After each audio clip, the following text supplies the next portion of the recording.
वाहिगुरु जी का खालसा, वाहिगुरु जी की फ़तेह। मैं रंजीत सिंह पावला यहाँ गुरुद्वारा गोविंदा में सेवादार हूँ और यहीं सेवा कर रहे हैं। गुरु गोविंद सिंह जी ने इस देश कौम की खातिर अपना पूरा सर्वंस यानी अपना पूरा परिवार शहीद करा दिया। जब गुरु गोविंद सिंह जी की 9 साल की उम्र थी तो उस समय उन्होंने अपने पिता को खुद बलिदान के लिए प्रेरित किया। आपको इतिहास याद होगा कि जब कश्मीरी पंडितों के ऊपर बहुत जुल्म हो रहा था, 1.25 मन जनेऊ उतार कर औरंगजेब दिल्ली का 1.25 मन जनेऊ उतार के खाना खाता था। वो सदा मन जनेऊ यानी कितने लोगों को रोज़ का धर्म परिवर्तन करा के मुसलमान बनाता था। तो कश्मीरी पंडितों ने आके गुरु महाराज गुरु तेग बहादुर जी उस समय थे, गुरु तेग बहादुर जी की हजूरी में उन्होंने ये दरख्वास्त की कि हमारे धर्म की रक्षा करें और हमें यहाँ से बचाएं। तब उस समय गुरु गोविंद सिंह की उम्र सिर्फ 9 साल थी और उन्होंने अपने पिता को खुद कहा कि एक अच्छे महान व्यक्ति के बलिदान की ज़रूरत है और आपसे महान व्यक्ति कोई नहीं है।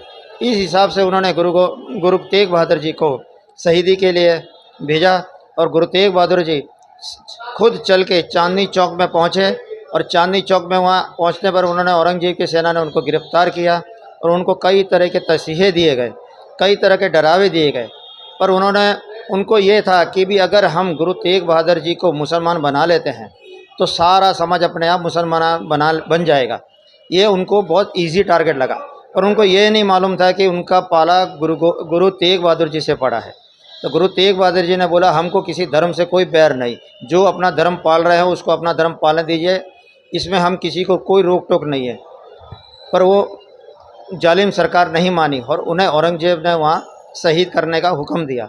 चांदनी चौक में शहीद हुए, जहाँ उनका शहीद किया गया वहाँ शीशगंज गुरुद्वारा बनाया हुआ है। शीश यानी अपने सर को शीश कहते हैं, इस हिसाब से वहाँ उनका शीश अलग किया गया था, इसलिए शीशगंज गुरुद्वारा वहाँ बना। और उनका सरकार ने ये फरमान किया था कि इनका शरीर यहाँ से कोई उठा के ले जा नहीं सकेगा, इसका कोई अंतिम संस्कार नहीं होगा। तो उनका शीश रंगरेटा जी ने उनका शीश उठा के अनंतपुर साहब पहुंचाया और उनका जो धड़ था वो लक्की साहब बंजारा जी ने धड़ उठा के अपने घर पे ले गए और अपने घर पे ले जाके वहाँ सारा घर के अंदर ही अपने घर को ही आग लगा दी और वो घर को आग लगा के उनका अंतिम संस्कार किया गया।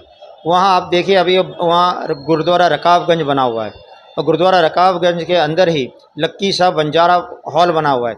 बंजारा समाज का इतना योगदान है अपने देश के ऊपर, अपने सिख कौम के साथ में कंधे से कंधा मिला के चले।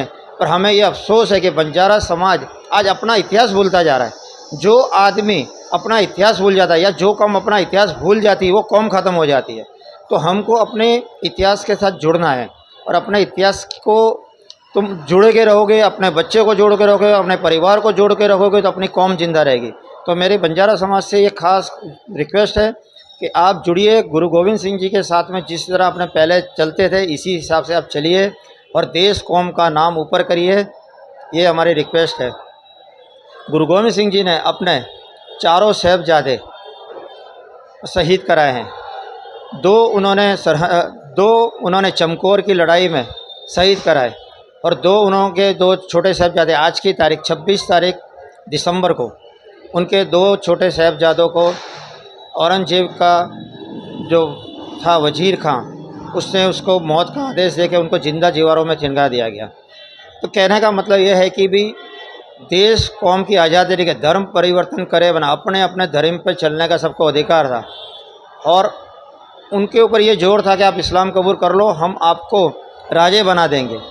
पर उन्होंने ये इनकार कर दिया और शहीदी उन्होंने ली और उनको शहीदी ज़्यादा अच्छी लगी। इस हिसाब से हमारा यही है कि अपने कौम, अपने देश की खातिर कभी भी पीछे नहीं हटना चाहिए। तो ये तो गुरु गोविंद सिंह जी ने ये अपना फरमान किया है कि पुरजा पुरजा कट मरे कबू ना छाड़ो खेत।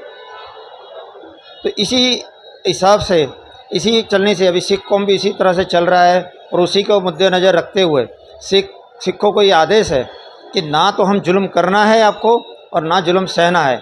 तो जुल्म का अगर किसी के पर जुल्म हो रहा है तो भी उसके सहाय करनी है। इस हिसाब से उन्होंने अपने पूरे सर्वंस को ये देश और कौम के लिए शहीद किया है। वाहिगुरू जी का खालसा वाहिगुरू जी की फतेह।